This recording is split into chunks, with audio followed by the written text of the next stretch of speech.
ಇಷ್ಟರ ತನಕ free bus ಸೌಲಭ್ಯ ಅಂತ ನೆನಪಾಗ್ತಿದ್ದದ್ದು ಹುಡುಗಿಯರೇ.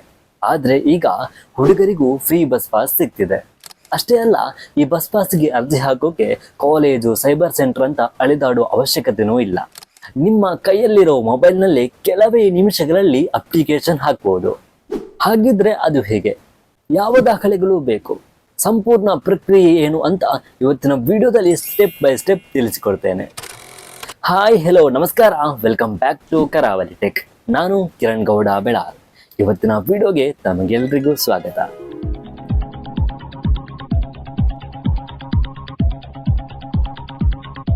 ಸ್ನೇಹಿತರೆ, ಮೊದಲನೇದಾಗಿ ಒಂದು ವಿಷಯ ಕ್ಲಿಯರ್ ಆಗಿ ತಿಳ್ಕೊಳ್ಳಿ.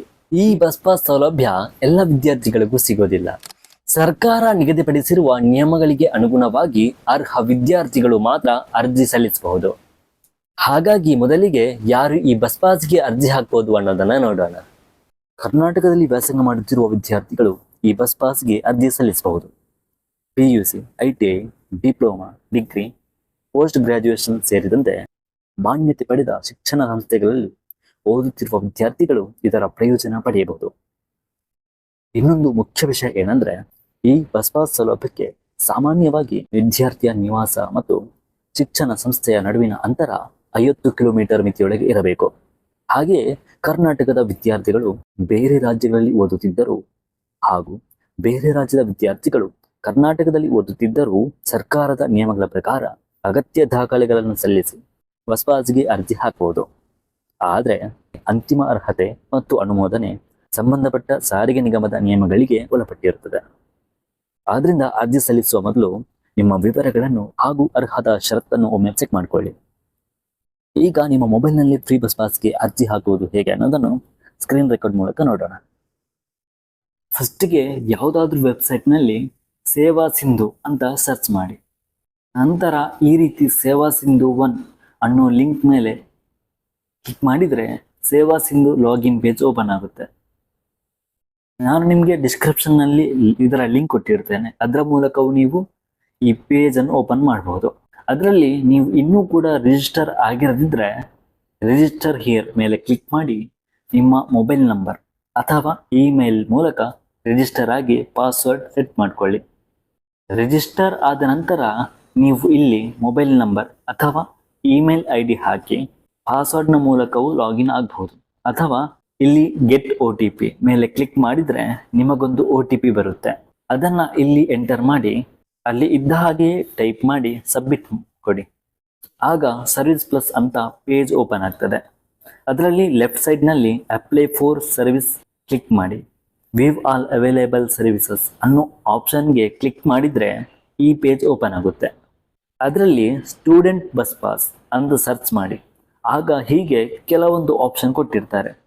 ಅದರಲ್ಲಿ application issue of student bus pass, KSRTC, NWKRTC, AKRTC ಅನ್ನೋ ಆಪ್ಷನ್ ಇರುತ್ತೆ. ಅದಕ್ಕೆ ಕ್ಲಿಕ್ ಮಾಡಿದರೆ ಈ ಪೇಜ್ ಓಪನ್ ಆಗುತ್ತೆ. ಫಸ್ಟಿಗೆ ನೀವು ಇಲ್ಲಿಂದ ಸ್ಟೂಡೆಂಟ್ ಬಸ್ ಪಾಸ್ ಡಿಕ್ಲರೇಷನ್ ಫಾರ್ಮೆಟನ್ನು ಡೌನ್ಲೋಡ್ ಮಾಡಿಕೊಂಡು ಪ್ರಿಂಟ್ ತೆಗೆದು ಕೆಲವೊಂದು ಡೀಟೇಲ್ಸ್ ಫಿಲ್ ಮಾಡಿದ ಮೇಲೆ ಕಾಲೇಜ್ನಿಂದ ಅಥವಾ ಶಾಲೆಯಿಂದ ಸೀಲ್ ಮತ್ತೆ ಸಿಗ್ನೇಚರ್ ಹಾಕಿಸ್ಕೊಂಡು ಅದರ ಫೋಟೋ ತೆಗೆದಿಟ್ಕೊಳ್ಳಿ. ಇದರ ಜೊತೆಗೆ ಆಧಾರ್ ಕಾರ್ಡ್ ಮತ್ತು ಶಾಲಾ ಕಾಲೇಜಿಗೆ ಫೀಸ್ ಕಟ್ಟಿದ ರಶೀದಿಯ ಒಂದು ಫೋಟೋ ಅಥವಾ PDF ರೆಡಿ ಮಾಡಿ ಇಟ್ಕೊಳ್ಳಿ. ಅಪ್ಲಿಕೇಶನ್ ಹಾಕಲಿಕ್ಕೆ ಈ 3 ಡಾಕ್ಯುಮೆಂಟ್ ಬೇಕಾಗುತ್ತೆ. ಈ 3 ಡಾಕ್ಯುಮೆಂಟ್ಸ್ ರೆಡಿ ಆದಮೇಲೆ ಈ ವೆಬ್ಸೈಟ್ಗೆ ಬಂದರೆ ಇಲ್ಲಿ please update the latest photo in Aadhaar and then apply for the student bus pass ಅಂತ ಕೊಟ್ಟಿದ್ದಾರೆ.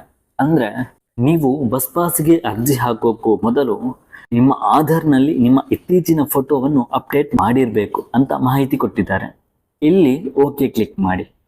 ಆಮೇಲೆ ಇಲ್ಲಿ ಕೊಡಲಾದ ಇಂಪಾರ್ಟೆಂಟ್ ಇನ್ಫಾರ್ಮೇಷನ್ ಓದಿದ ನಂತರ ಅಪ್ಲಿಕೇಶನ್ ಫಾರ್ಮ್ನಲ್ಲಿ ಸಿಟಿಜನ್ಶಿಪ್ಗೆ ಇಂಡಿಯನ್ ಸಿಟಿಜನ್ ಅಂತ ಸೆಲೆಕ್ಟ್ ಮಾಡಿ. ಮತ್ತು ನೀವು ಕರ್ನಾಟಕದವರಾಗಿದ್ದರೆ ಕರ್ನಾಟಕ ಅಥವಾ ಕರ್ನಾಟಕದಿಂದ ಹೊರಗಿನವರಾಗಿದ್ದರೆ ಔಟ್ಸೈಡ್ ಕರ್ನಾಟಕ ಅಂತ ಸೆಲೆಕ್ಟ್ ಮಾಡಿ. ನೆಕ್ಸ್ಟ್ ಆಧಾರ್ ಅಥೆಂಟಿಕೇಶನ್ ಮೇಲೆ ಕ್ಲಿಕ್ ಮಾಡಿ. ಇಲ್ಲಿ ನೀವು ಬಸ್ ಪಾಸ್ ಬೇಕಾಗಿರುವ ವಿದ್ಯಾರ್ಥಿಯ ಆಧಾರ್ ನಂಬರ್ ಎಂಟರ್ ಮಾಡಿ. ಇಲ್ಲಿ OTP ಅಂತ ಸೆಲೆಕ್ಟ್ ಮಾಡಿ ಜನರೇಟ್ OTP ಆಪ್ಷನ್ಗೆ ಕ್ಲಿಕ್ ಮಾಡಿದರೆ ನೀವು ಎಂಟರ್ ಮಾಡಿರುವ ಆಧಾರ್ಗೆ ಲಿಂಕ್ ಆಗಿರುವ ಮೊಬೈಲ್ ನಂಬರ್ಗೆ OTP ಬರುತ್ತೆ. ಅದನ್ನು ಎಂಟರ್ ಮಾಡಿಕೊಂಡು ಸಬ್ಮಿಟ್ ಮಾಡಿ. ನೆಕ್ಸ್ಟ್ ನಿಮ್ಮ ಮೊಬೈಲ್ ನಂಬರ್ ಹಾಕಿ ಗೆಟ್ ಡೀಟೇಲ್ಸ್ ಮೇಲೆ ಕ್ಲಿಕ್ ಮಾಡಿದರೆ ನಿಮಗೆ ಇನ್ನೊಂದು OTP ಬರುತ್ತೆ. ಅದನ್ನು ಎಂಟರ್ ಮಾಡಿ ವ್ಯಾಲಿಡೇಟ್ ಮೇಲೆ ಕ್ಲಿಕ್ ಮಾಡಿದರೆ ವೆರಿಫೈಡ್ ಅಂತ ಬರುತ್ತೆ. ನಂತರ ನೀವಿಲ್ಲಿ ಕೋರ್ಸ್ ಕೆಟಗರಿಯಲ್ಲಿ ನಿಮ್ಮ ಕೋರ್ಸ್ ಯಾವುದಿದೆಯೋ ಅದನ್ನು ಸೆಲೆಕ್ಟ್ ಮಾಡಿಕೊಂಡು ನೆಕ್ಸ್ಟ್ ಕ್ಲಾಸ್ ಡೀಟೇಲ್ಸ್ನಲ್ಲಿ ನೀವು ಯಾವ ಇಯರ್ಸ್ನಲ್ಲಿ ಕೋರ್ಸ್ ಮಾಡ್ತಿದ್ದೀರಾ ಅಂತ ಹಾಗೂ ಸೆಲೆಕ್ಟ್ ಕೋರ್ಸ್ ಆಪ್ಷನ್ನಲ್ಲಿ ನಿಮ್ಮ ಕೋರ್ಸ್ ಸೆಲೆಕ್ಟ್ ಮಾಡಿ. PUC ಆದರೆ ಪ್ರೀ ಯೂನಿವರ್ಸಿಟಿ ಕೋರ್ಸ್ ಅಂತ ಇರುತ್ತೆ, ಅಥವಾ ನೀವು ಡಿಗ್ರಿ ಆಗಿದ್ದರೆ BCom BSc ಈ ರೀತಿ ನಿಮ್ಮ ಕೋರ್ಸನ್ನು ಸೆಲೆಕ್ಟ್ ಮಾಡಿ. ಆಮೇಲೆ ಇಲ್ಲಿ click here to get details ಅನ್ನೋ ಆಪ್ಷನ್ ಮೇಲೆ ಕ್ಲಿಕ್ ಮಾಡಿದರೆ ಸ್ಟೂಡೆಂಟ್ ಡೀಟೇಲ್ಸ್ನಲ್ಲಿ ನಿಮ್ಮ ಹೆಸರು, ತಂದೆಯ ಹೆಸರು ಹಾಗೂ ನಿಮ್ಮ ಫೋಟೋ ಎಲ್ಲ ಆಟೋಮೆಟಿಕ್ ಆಗಿ ಫಿಲ್ ಆಗುತ್ತೆ. ಆಮೇಲೆ ಇಲ್ಲಿ ಗೆಟ್ ಡೀಟೇಲ್ಸ್ ಮೇಲೆ ಕ್ಲಿಕ್ ಮಾಡಿದರೆ ನಿಮ್ಮ gender, date of birth, age, address ಎಲ್ಲನೂ ಆಟೋಮೆಟಿಕ್ ಆಗಿ ಫಿಲ್ ಆಗುತ್ತೆ. ಇದರಲ್ಲಿ ನೀವು ನಿಮ್ಮ ಕೆಟಗರಿಯನ್ನು ಸೆಲೆಕ್ಟ್ ಮಾಡಬೇಕು. ನೀವು SC ST ಆಗಿದ್ದರೆ ನಿಮಗೆ RT ನಂಬರ್ ಕೇಳುತ್ತೆ, ಅಥವಾ ನೀವು SC ST ಆಗಿರದಿದ್ದರೆ ಅದರ್ಸ್ ಸೆಲೆಕ್ಟ್ ಮಾಡಿ. ಆಮೇಲೆ ಇನ್ಸ್ಟಿಟ್ಯೂಷನ್ ಇನ್ಫಾರ್ಮೇಷನ್ನಲ್ಲಿ ಸ್ಟೂಡೆಂಟ್ ID ಎಂಟರ್ ಮಾಡಿ. ಶಾಲಾ ವಿದ್ಯಾರ್ಥಿಯಾಗಿದ್ದರೆ SATS ನಂಬರ್ ಅಂತ ಇರುತ್ತಲ್ಲ ಅದನ್ನು ಎಂಟರ್ ಮಾಡಬೇಕು. ಅಥವಾ ಸೆಕೆಂಡ್ PUC ನಂತರದ ಕಾಲೇಜ್ ವಿದ್ಯಾರ್ಥಿಯಾಗಿದ್ದರೆ ನಿಮಗೆ ಕಾಲೇಜ್ನಲ್ಲಿ ನೀಡಲಾದ ರಿಜಿಸ್ಟ್ರೇಷನ್ ನಂಬರನ್ನು ಹಾಕಬೇಕು. ಒಂದು ವೇಳೆ ನೀವು ಫಸ್ಟ್ PUC ಆಗಿದ್ದಲ್ಲಿ ರಿಜಿಸ್ಟ್ರೇಷನ್ ನಂಬರ್ ನಿಮಗೆ ಕೊಟ್ಟಿರಲ್ಲ, ಸೊ ನೀವು ನಿಮ್ಮ SSLCಯ SATS ನಂಬರನ್ನೇ ಹಾಕಬಹುದು. ನೆಕ್ಸ್ಟ್ ಸ್ಟೂಡೆಂಟ್ ನೇಮ್ನಲ್ಲಿ ನಿಮ್ಮ ಹೆಸರನ್ನು ಹಾಕಿ. ಸ್ಟೂಡೆಂಟ್ ಅಡ್ರೆಸ್ನಲ್ಲಿ ನೀವು ಈಗ ಎಲ್ಲಿಂದ ಕ್ಲಾಸ್ಗೆ ಹೋಗ್ತಿದ್ದೀರೋ ಆ ಅಡ್ರೆಸ್ಸನ್ನೇ ಹಾಕಿ. ಮನೆ ಅಂದರೆ ಮನೆ ಅಡ್ರೆಸ್, ಅಥವಾ ಹಾಸ್ಟೆಲ್ PG ಆಗಿದ್ದರೆ ಅಲ್ಲಿನ ಅಡ್ರೆಸ್ ಹಾಕಿ. ನೆಕ್ಸ್ಟ್ ಯೂನಿವರ್ಸಿಟಿ ನೇಮ್ನಲ್ಲಿ ನಿಮ್ಮ ಯೂನಿವರ್ಸಿಟಿಯ ಹೆಸರು ಬರೆದು ಹಾಕಿ. ಒಂದು ವೇಳೆ ನೀವು PUC ಅಥವಾ ಶಾಲಾ ವಿದ್ಯಾರ್ಥಿ ಆಗಿದ್ದರೆ ನಿಮ್ಮ ಎಕ್ಸಾಮಿನೇಷನ್ ಬೋರ್ಡ್ನ ಹೆಸರನ್ನು ಬರಿಬೇಕು. ನೆಕ್ಸ್ಟ್ ಇಲ್ಲಿ ನಿಮ್ಮ ಶಾಲೆ ಅಥವಾ ಕಾಲೇಜನ್ನು ಸೆಲೆಕ್ಟ್ ಮಾಡಿ ಕೆಳಗೆ ಅಲ್ಲಿನ ಅಡ್ರೆಸ್ ಬರೆಯಿರಿ. ನಂತರ ನಿಮ್ಮ ಕೋರ್ಸ್ನ ಹೆಸರನ್ನು ಬರೆದು ಕೋರ್ಸ್ನ ಇಯರ್ ಬರಿಬೇಕು. ಇದು ಆಲ್ಮೋಸ್ಟ್ 2026-27 ಅಂತಲೇ ಆಗಿರುತ್ತೆ. ಮತ್ತು ಇಲ್ಲಿ ತುಂಬಾ ಇಂಪಾರ್ಟೆಂಟ್ ವಿಷಯ ಏನಪ್ಪ ಅಂದರೆ ಇಲ್ಲಿ bus pass fee to be paid at counter ಅಂತ ಆಪ್ಷನ್ ಇರುತ್ತಲ್ವಾ, ಅದರ ಎದುರುಗಡೆ ಈ ರೀತಿ 0 ಅಂತ ಇರಲೇಬೇಕು. ಹೀಗೆ ಇದ್ರೆ ಮಾತ್ರ ನಿಮಗೆ ಫ್ರೀ ಬಸ್ ಪಾಸ್ ಸಿಗೋದು ಅಂತ ಅರ್ಥ. ಒಂದು ವೇಳೆ ಹೀಗೆ 0 ಇರದೆ ಯಾವುದಾದ್ರೂ ಅಮೌಂಟ್ ತೋರಿಸಿದ್ರೆ ಕಂಟಿನ್ಯೂ ಮಾಡಲಿಕ್ಕೆ ಹೋಗಬೇಡಿ. ಸರ್ವರ್ ಎರರ್ನಿಂದ ಕೆಲವೊಮ್ಮೆ ಹೀಗೆ ತೋರಿಸುತ್ತೆ. ನೆಕ್ಸ್ಟ್ ಇಲ್ಲಿ ಬಸ್ ಪಾಸ್ ವ್ಯಾಲಿಡಿಟಿ ಅಲ್ಲೇ ಕೊಟ್ಟಿರ್ತಾರೆ, ಅಷ್ಟರವರೆಗೆ ನೀವು ಬಸ್ ಪಾಸನ್ನು ಉಪಯೋಗಿಸಬಹುದು. ನೆಕ್ಸ್ಟ್ ಕೆಳಗೆ ಟ್ರಾವೆಲ್ ರೂಟ್ ಡೀಟೇಲ್ಸ್ನಲ್ಲಿ ನೀವು ಟ್ರಾವೆಲ್ ಮಾಡೋ ಪ್ಲೇಸ್ನ ಡಿಸ್ಟ್ರಿಕ್ಟ್, ತಾಲೂಕು, ಹೋಬಳಿ,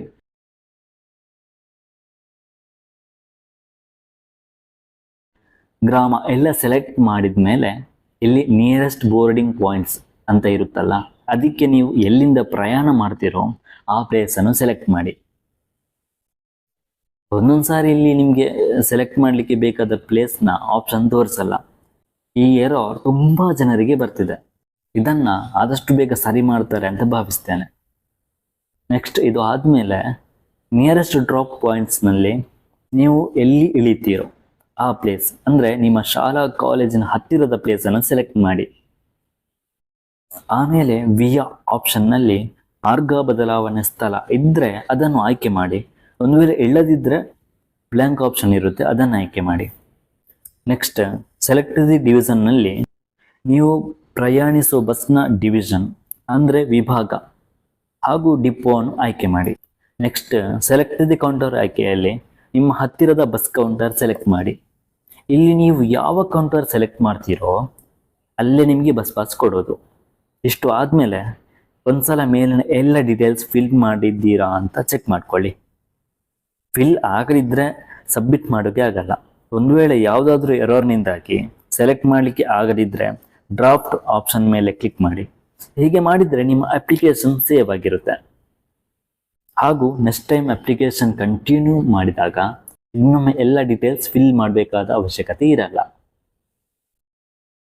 ಸೊ ಎಲ್ಲ ಡೀಟೇಲ್ಸ್ ಕಂಪ್ಲೀಟ್ ಫಿಲ್ ಮಾಡಿದರೆ ಅಲ್ಲಿರೋ ಕ್ಯಾಪ್ಚಾ ವರ್ಡ್ ಕ್ಯಾರೆಕ್ಟರ್ ಅನ್ನು ಸೇಮ್ ಟು ಸೇಮ್ ಎಂಟರ್ ಮಾಡಿ. ಕೆಳಗೆ ಸಬ್ಮಿಟ್ ಕ್ಲಿಕ್ ಮಾಡಿದ್ರೆ ನೀವು ಎಂಟರ್ ಮಾಡಿರೋ ಎಲ್ಲ ಡೀಟೇಲ್ಸ್ ಅನ್ನು ಈ ರೀತಿ ತೋರಿಸುತ್ತೆ. ಒಂದ್ಸಲ ಡೀಟೇಲ್ಸ್ ಎಲ್ಲ ಕರೆಕ್ಟ್ ಇದೆಯಾ ಅಂತ ಚೆಕ್ ಮಾಡಿಕೊಂಡು ಕರೆಕ್ಟ್ ಇಲ್ದಿದ್ರೆ ಎಡಿಟ್ ಮೇಲೆ ಕ್ಲಿಕ್ ಮಾಡಿ ಸರಿ ಮಾಡಬಹುದು. ಕರೆಕ್ಟ್ ಇದ್ರೆ ಅಟ್ಯಾಚ್ ಅನೆಕ್ಷರ್ ಮೇಲೆ ಕ್ಲಿಕ್ ಮಾಡಿ. ನೆಕ್ಸ್ಟ್ ನೀವು ಕಾಲೇಜ್ನಿಂದ ಸಹಿ ಹಾಕಲಾದ ಸ್ಟೂಡೆಂಟ್ ಪಾಸ್ ಡಿಕ್ಲರೇಷನ್ ಹಾಗೂ ಈ ವರ್ಷ ನೀವು ಅಡ್ಮಿಷನ್ಗೆ ಫೀಸ್ ಪೇ ಮಾಡಿದ ರಿಸಿಪ್ಟ್ ಹಾಗೂ ವಿದ್ಯಾರ್ಥಿ ಆಧಾರ್ ಕಾರ್ಡ್ ಸಬ್ಮಿಟ್ ಮಾಡಬೇಕು.